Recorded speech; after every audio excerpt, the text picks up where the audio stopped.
Okay, thanks everybody for joining in our webinar this evening. In March, we're going to talk about springing into action. What things do we need to think about when we go into the spring? What supplements should we be potentially recommending to our clients for particular disorders that may be occurring? I know it seems far off, but spring is right around the corner. I've got some daffodils blooming, so I am praying for spring. I don't know where you may be located, but this picture of these snowy horses, it hasn't been really like that in Virginia this year. California, maybe it was just like this, but we're really going into the spring. And with the spring comes warmer weather. We're all rejuvenated and want to get out there and start riding our horses, working with our horses. But there's a few things that we need to be cautious about before we go gangbusters with exercising our horses, especially if you live in an area that may be a little cooler and you haven't been exercising your horses over the wintertime. Most of us, even if we do have indoor arenas, we really do taper the amount of exercise that we do with horses throughout the wintertime. Horses also naturally grow a winter coat. That's for thermoregulation. Unless you're clipping your horses and taking that completely away, horses are hairy. It's harder for them to cool down. So when we get these warmer days and we think, oh, we're going to go out and start riding, be cognizant of the fact that it will take them a little longer to cool down. And if you're hosing them, it takes them a lot longer to dry when they've got all of that hair coat.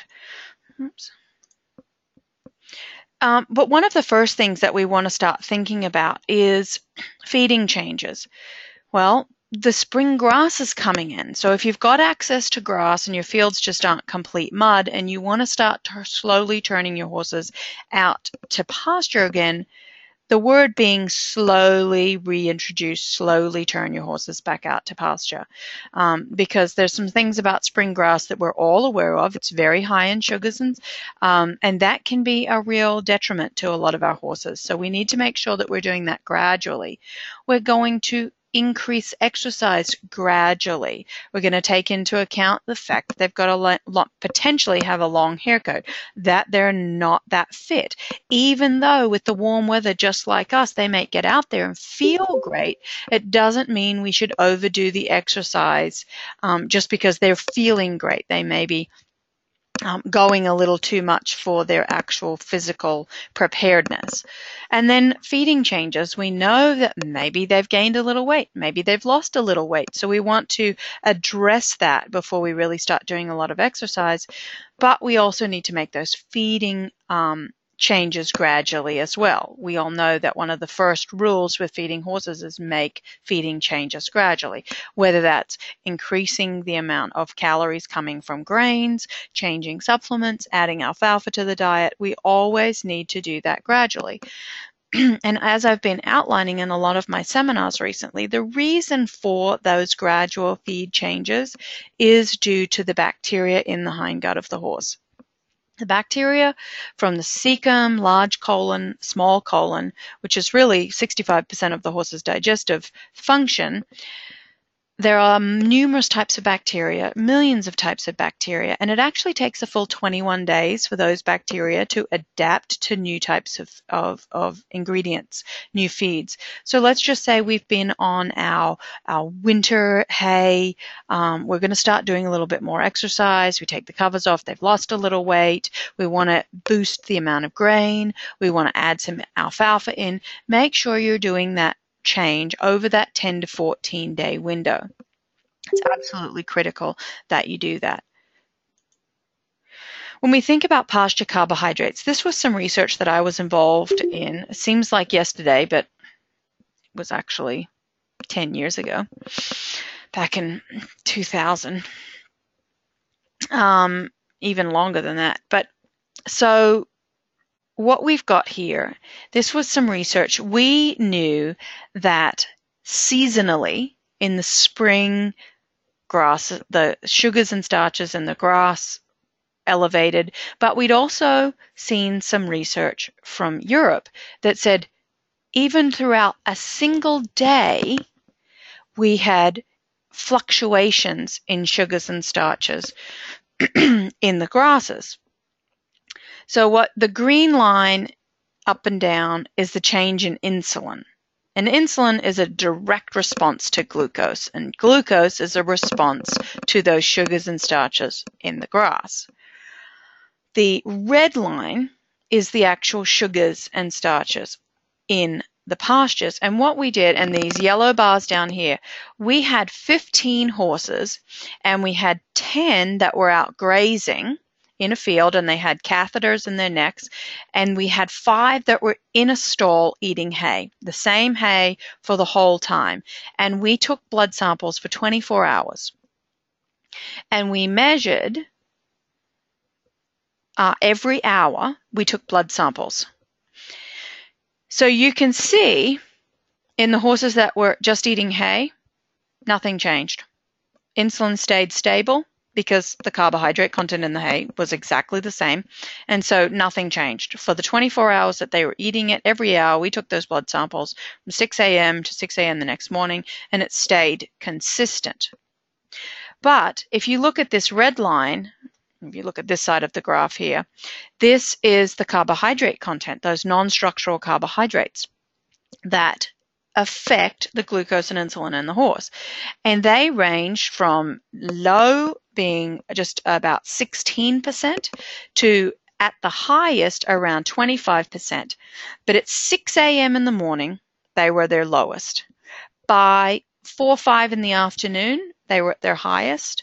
Lowest again at 6 a.m., highest again around that 5 p.m., 4 to 5 p.m. in the afternoon. And you can see that as almost an immediate response, the insulin in the horses also changed as a response. We can see the insulin, it's just slightly, about an hour after that increase in sugars and starches in the pasture, we saw an increase in the insulin. So we always say that early in the morning, the sugars and starches in the grasses are the lowest. By mid-afternoon, they're the highest, and that is because as the sun shines on that grass, it increases it causes photosynthesis to occur, and it increases the absorption, the accumulation of those sugars and starches. Now, the one time where at this next 6 a.m. point where these would be still really high would be if we had a frost the night before. And if we had a frost the night before, it would be too cold for those plants to use those sugars. So at 6 a.m. in the morning, if we had taken that sample, we still would have had relatively high sugars and starches. But on a typical day, where we have normal temperatures, not too cold nights, we are going to have early in the morning all those sugars depleted. But we are going into the spring where we still have frosty nights, so we need to be very cautious about pasture turnout when we have these horses that are very sensitive to sugars and starches. If you're at all concerned, if you have a horse that has suffered from laminitis in the past, has a cresty neck, or is obese, then I would have a tendency not to turn them out on spring grass. If you've just got a horse that you may be concerned about but has never really had any issues, and they don't have, they're not overweight, and you're thinking about, well, what time of the day if I'm going to start doing gradual turnout? Early in the morning, turn them out between, say, 5 a.m. and 10 a.m. and then bring them back in after 10 a.m. for the afternoon and then let them out again. That would be your gradual reintroducing them to pastures. So for a couple of hours every day, build that up, but you want to build it up so that they're out in the morning and slowly build them up.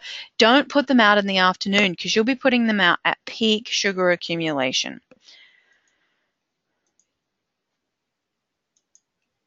You can see here the high points in sugars and starches. When it comes to exercising these horses, as I mentioned earlier, we need to slowly build them up. Why? Well, number one, they're probably physically not as fit as when you stopped in the fall last year and you gave them a little less exercise over the wintertime. So physically, they're not as fit. They also have a longer hair coat. Most of them, even if they don't get a huge haircut, still have some haircut unless you've clipped them. So that will mean that they will heat up faster and it's harder for them to cool down. So take that into consideration. Don't mistake eagerness or freshness for fitness. This weather's fantastic. I want to get outside. I want to exercise. I want to run around. And your horses are the same. But just because they're feeling this beautiful, fresh spring weather, don't mistake that for fitness level. If you do, if your horse is galloping around and you think, oh, fantastic, I'm going to go on a really long trail ride. This is going to be great. Chances are you may actually induce a little bit of sporadic tying up, over-exercising the horse for their actual fitness level. Be cautious to make sure that they're drinking plenty of water, that they're getting electrolytes. If you're going to start exercising them and you want them to increase their water intake and they're still eating a lot of hay and we're not getting a lot of moisture out of that spring grass, then add electrolytes and also just put a tablespoon of salt on their feed. That will encourage them to drink more water. So if we look directly at this tying up, some of you may have heard the term azoturia, exertional rhabdomyolysis, ARIA, PSSM, EPSM. All of them have slightly different biochemical pathways, as I've mentioned, but they manifest themselves as muscle damage and pain. Now, they're sporadic and chronic. I usually talk about all of the different nutritional components, genetic components when it comes to chronic. But when we have these sporadic episodes of tying up, it's 100% due to horses that are exercised in excess of their fitness level. The primary time that I see this is this time of year. The second time that I see it is if a horse has been had an injury, been on a layup, and then they start back into exercise. Sometimes owners, they remember what the horse was like pre-injury. They remember what the horse was like in the fall before we stopped doing the exercise, and we want to go back and step right back into that same physical preparedness, which just isn't possible. Also, if we get some really warm temps, we can, especially in Virginia, Ohio, Kentucky, Tennessee, we can get some random, very warm days in the spring. And we can, again, be tricked into thinking, oh, we're going to go and have a great lot of exercise with our horse, but the horse isn't accustomed. They'll overheat. Sometimes it can get a little humid. They'll increase that body temperature. If they're hairy, like this bay horse here, they lose a lot of sweat. They're not drinking enough water. They deplete those muscle stores, and we can actually get this sporadic tying up. Now, sporadic tying up really is 100% due to that over-exercising them for their physical preparedness. But if a horse ties up because of that, then we can still treat them the same. By adding oil, vitamin E, and selenium Combi isn't going to stop them from tying up if you're over-exercising them. But if you get a client that has this happen, then certainly feed them the same way. You need to take the sugars and starches out of the diet, the grains that they're eating, gradually put in some calories from fat. The vitamin E and selenium will help with muscle damage and muscle pain. The Combi, sometimes the Combi can actually, if you want to feed that, in the spring, when you know your horse is a little bit more excitable, you don't want them to over-exercise when you ride them, you don't want them to get worked up, you can add the Combi. It's got magnesium and B vitamins. There's nothing in it that tests positive. These are all naturally occurring ingredients in the horse's body. And then again, the electro aid. Oftentimes we get this warm weather. These horses randomly start sweating a lot more than they have, and the horse hadn't. Usually when we have a normal season, normal gradual introduction to warmer weather, the horse slowly every day sweats a little bit more, drinks a little bit more, drinks a little bit more. Their body slowly gets accustomed to needing more electrolytes because they're sweating more. But if we just get these warm days and we go out and exercise him a lot and he's just sweated a lot, then he's going to have a random spike in electrolyte need. So make sure that you're replacing those lost salts with an electrolyte. The benefit to the DAC electrolyte over other electrolyte supplements is that it's not high in sugars, which really cancel out the uptake of those vitamins and minerals. Now, I know none of these are the DHA, which was the kind of the supplement of the month, but I would be remiss not to talk about all of these when it comes to springing back into action. But now let's go on to inflammation. Now, this is a slide that comes directly from human literature. But what I want you to take from this slide is that inflammation is the root of most chronic disorders that we see in people, in dogs, cats, and horses. Inflammation starts cardiovascular disease, Alzheimer's, diabetes, arthritis, autoimmune diseases, neurological diseases, pulmonary diseases, cancer, all start out with increased inflammation. So if you can curb this inflammation, you may be able to slow down the progression of some of these other disorders, along with the other things that go with curbing these. As I mentioned, again, another human slide, and I'm showing you these human slides because to date we don't have as much research in horses, but the research that we do have is pointing to the exact same parts of the body that are affected by inflammation. As I mentioned, it's the root of practically all known chronic health problems. In people, we've got inflammatory cytokines in the brain leading to depression and other disorders. In the liver, buildup of inflammation can cause liver failure. Thyroid is responsible for a lot of your immune system. Lungs, inflammation can cause things like asthma, an allergic reaction to inhaled particulates. The GI tract, inflammation in people in the GI tract is gastric ulcers, Crohn's disease, celiac disease. Muscles, inflammatory cytokines cause muscle pain and weakness. In repetitive movements, it can cause carpal tunnel. In the bones, it interferes with the bone's natural repairing.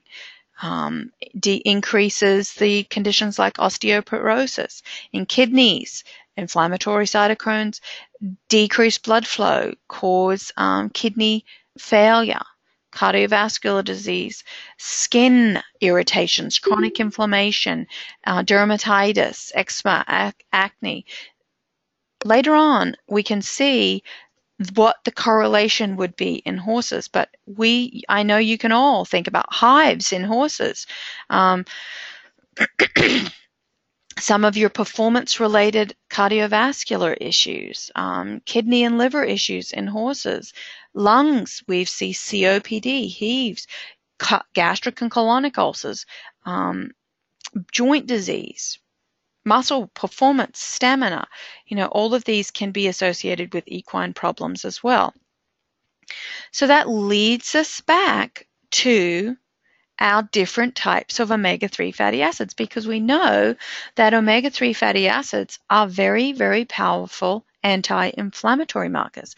That is, two of them are DHA and EPA. ALA comes from your flax, chia, hemp, dark green leafy vegetables. ALA is alpha-linolenic acid. And in the past, that's what we fed to horses the most. Your EPA and DHA come from your marine sources, your fish oils or your algae.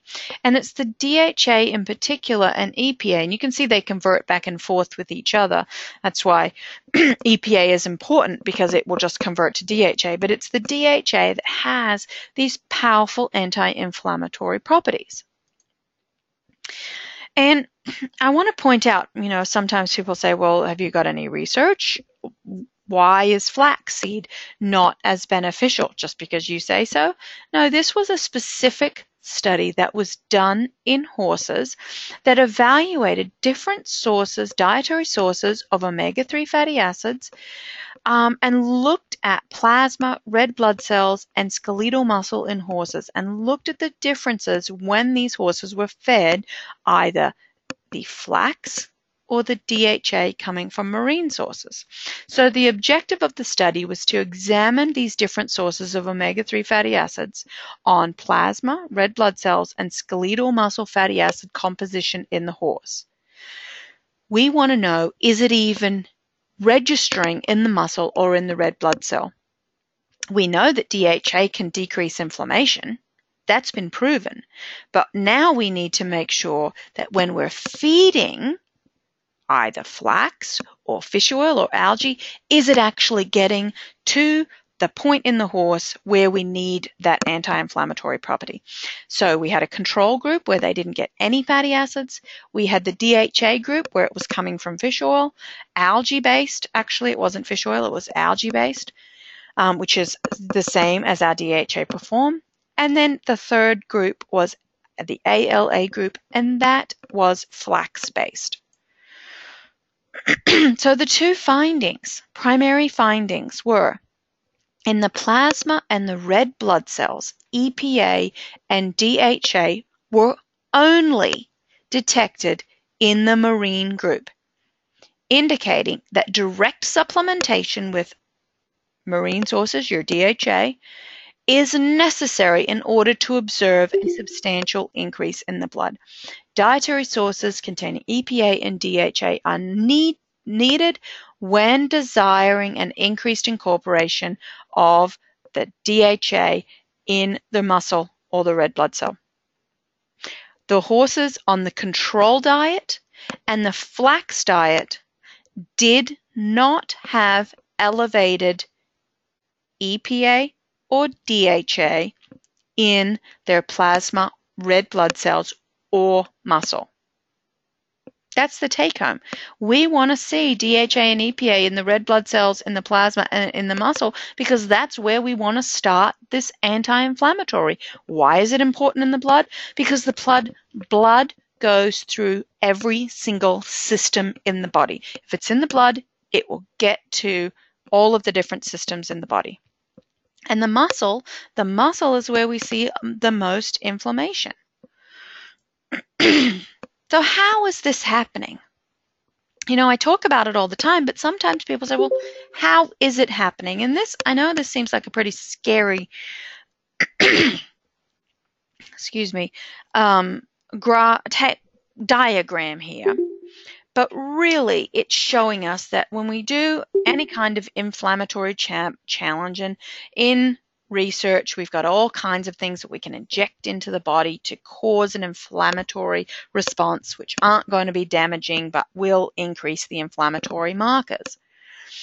AA is the subsequent, it's called arachidonic acid, and that is what comes when you feed omega-6 fatty acids. We get arachidonic acid that is pro-inflammatory, and it increases these pro-inflammatory cytokines. When we feed DHA and EPA, first thing it does is it blocks arachidonic acid. So we're first of all blocking those omega-6s from having an effect. I'm not going to 100% block, but it's going to try and block that.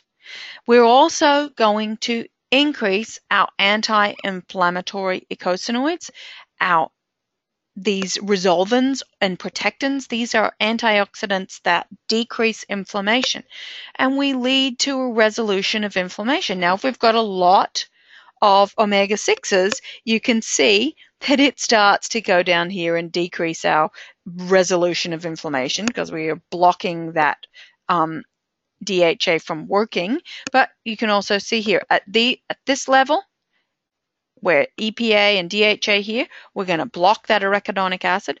Then the DHA and EPA gets converted down to these next level, and that level is going to block these pro-inflammatory cytokines and result in this resolution of inflammation.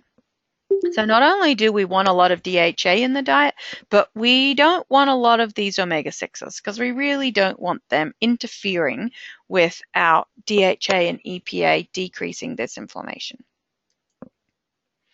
So again, this was in people because I want to show you that it actually doesn't happen overnight.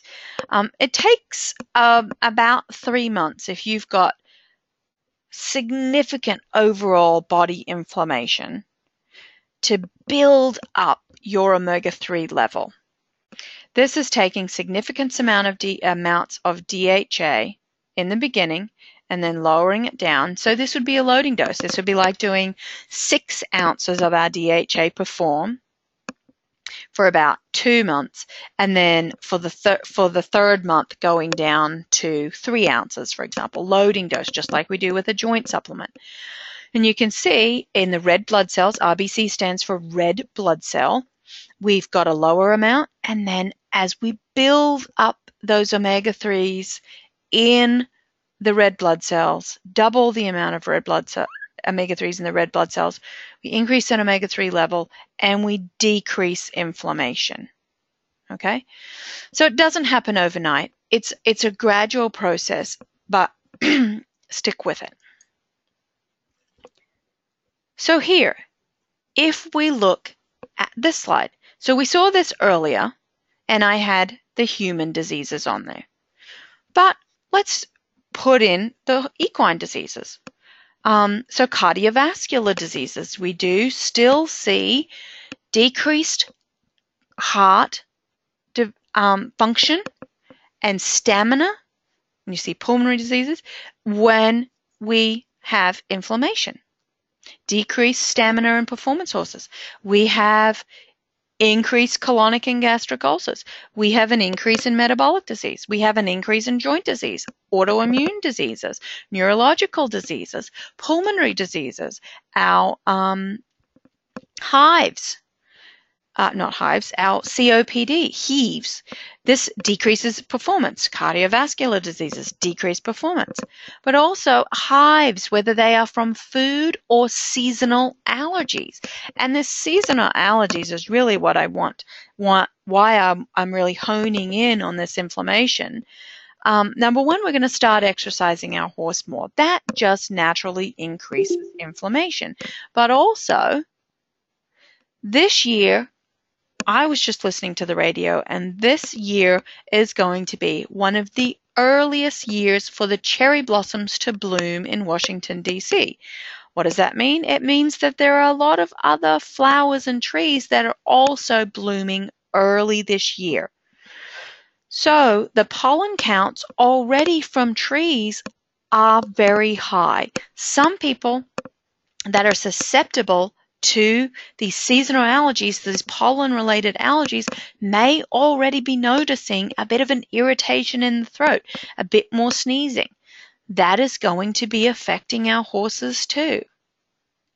So when it comes to these seasonal or food allergies, 100% add the DHA. These airway disorders, some of you have seen this before. We talk about RAO or COPD, the heaves, which is a lung disease similar to asthma. It's an allergic reaction due to inhaled particulates. Some people see it throughout the wintertime because the horses are inhaling more dust, whether it's due to eating a lot of hay or we're closing the barn up, we just don't have as much ventilation and airflow. But also we're going to see it a lot as a seasonal response to pollens. When horses start grazing, there's grass pollens, there's pollens from the trees right now. The air passages become inflamed. They're chronically coughing. What are you going to do for this? Well, minimize the dust. Get the horses out as much as you can. wet the feed, wet the hay, ventilate the barn. Some horses I even recommend misting down, spraying down the stall, because that can keep the dust down. In Japan, we work with a lot of horses that have allergies, and we actually bed them on shredded newspaper. DHA Perform is very high in that. DHA, which we've seen, decreases inflammation, so that can be super beneficial. Loading dose. Build them up to a loading dose during the peak pollen times or peak dust times, and then you can back them off. And also the DAC oil, anybody that's fed oil knows if you put a couple of pumps of oil on the feed and mix it in well, it helps really keep the dust down. Also, if you're feeding older horses a chaff or a hay pellet, chopped hay being chaff, you can put the oil in there and mix it up just to keep the dust down as well. So let's say we take off the covers and the horse looks like this, or he looks like this. He's either thin or fat. What are we going to do? Well, let's understand body condition, because it is normal for horses to lose and gain body weight throughout the winter. That is absolutely normal. It is not normal for you to take the cover off a horse that looked like this and for him to look like this at the end of the winter. So this is a body condition score of 1. You're mainly going to see this in a very neglected case or a super senior horse that's got a lot of other health issues going on. A 2, you can see we've got more even coverage. Really, I recommend you put your hands on these horses, evaluate them by touching them and palpating them. 3, a lot of times we might have senior horses that went into the winter with a lot more coverage, but they come out looking like this. 4, we've got a lot more even coverage. 5 and a 6, you can't see the ribs, you really can't see any of the bones. These are beautiful, ideal. 7, 8, and 9, all obese. Fat is not the best color. I know we've talked about brood mares before, but I just want to talk about, because I know we're also breeding horses, a brand new study out of Europe looked at feeding mares throughout pregnancy, and they evaluated body condition, and the obese mares, their foals had higher inflammatory markers, and they had elevated OCD lesions, more OCD lesions than the mares that were in normal 5-6 body condition score. Fat mares are not healthy mares. Fat mares are dangerous, and if you want to have a sound, strong foal, do not let your mares be obese. Why? It increases inflammation, and that increases the risk for that foal to develop osteochondrosis. I have been preaching this for years and saying, well, we don't have the research yet, but this is not a stretch to say this will happen. Now we have the research.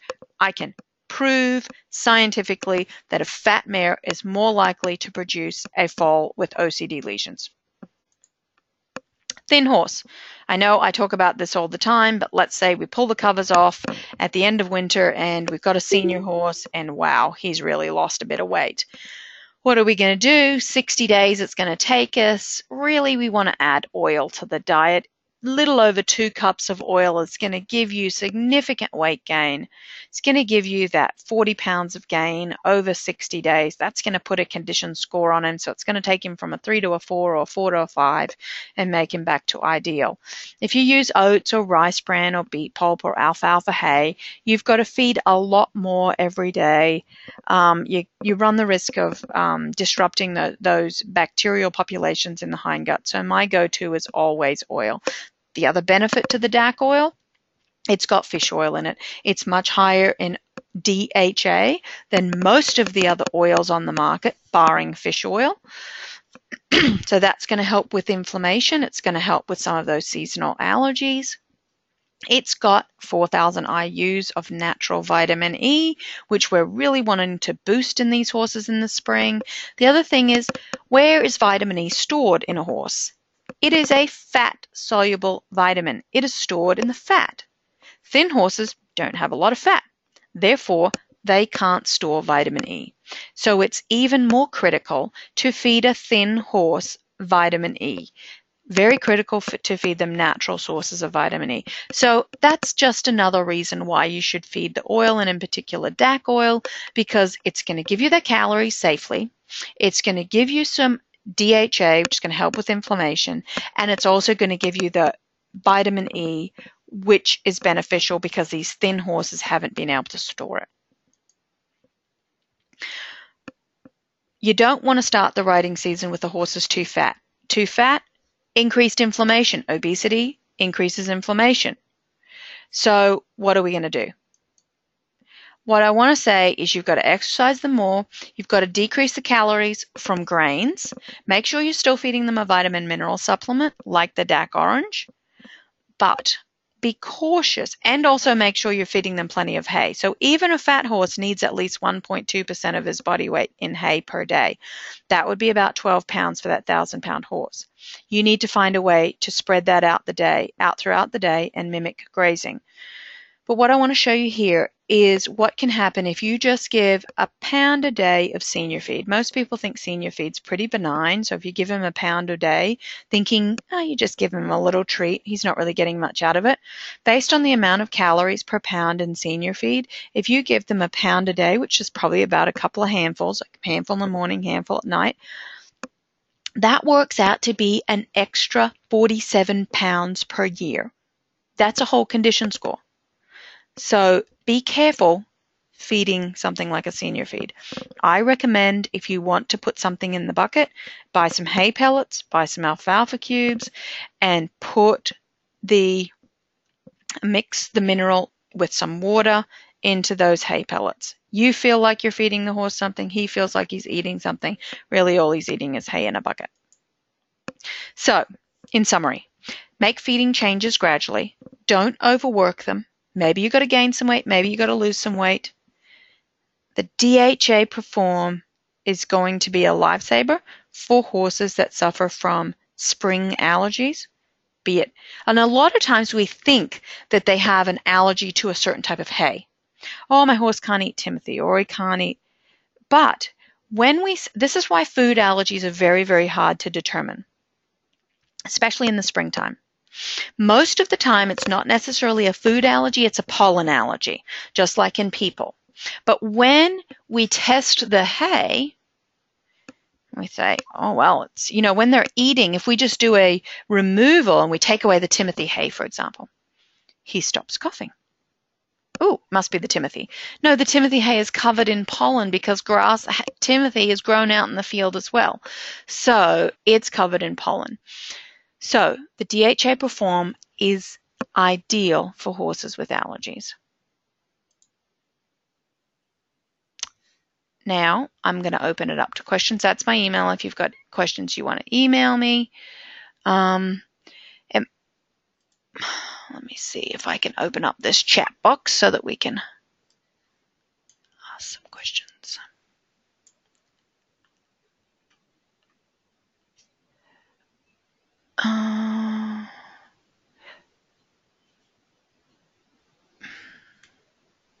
Oh, sorry, I'm reading these questions. Should you restrict a horse that has been on turnout all winter once the grass starts coming in? Absolutely. We went over that. We definitely need to restrict the horse and slowly, gradually introduce it.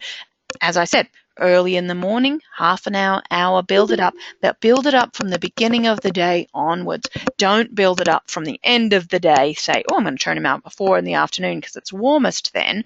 No, turn him out early in the morning and slowly let him out longer into those afternoon hours. Any other questions? Let me unmute people.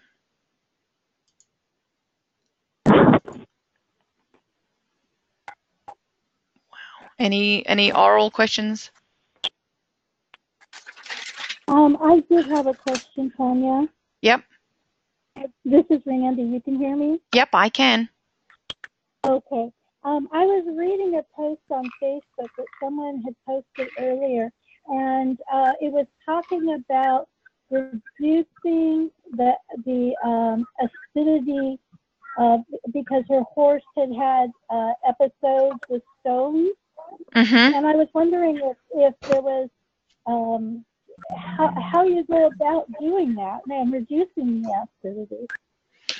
So it's not necessarily about reducing the acidity. It's making sure that your horse is drinking a lot of water to help flush out those kidneys so that we don't have an accumulation of minerals, which is what those stones are, is an accumulation of minerals. So you absolutely want to be either adding salt to the diet or an electrolyte to really get them to drink water. Oh, okay. Okay, that makes sense. Okay. Thank you. I've got no problem. Another question here. Is it okay to feed the DHA with the Optimum Flex Plus, or is that overkill?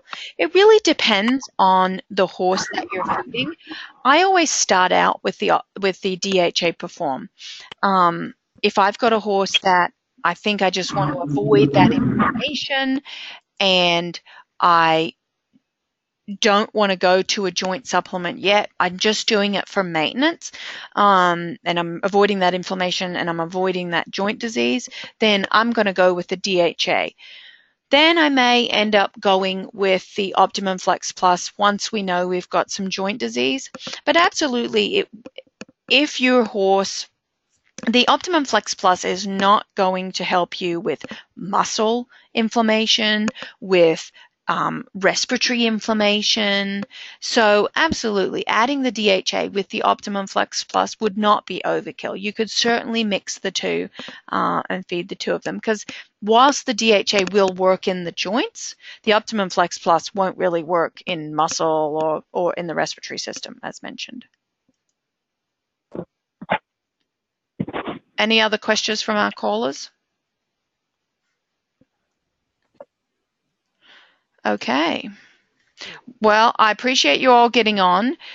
We had a slightly better turnout than we do in the mornings. So I will, next month in April, we will have again a morning meeting that will be recorded. But in May, I will have an evening meeting. So I'll alternate, because there are still some people that prefer the morning, some people that like the nighttime. So we will alternate the meetings.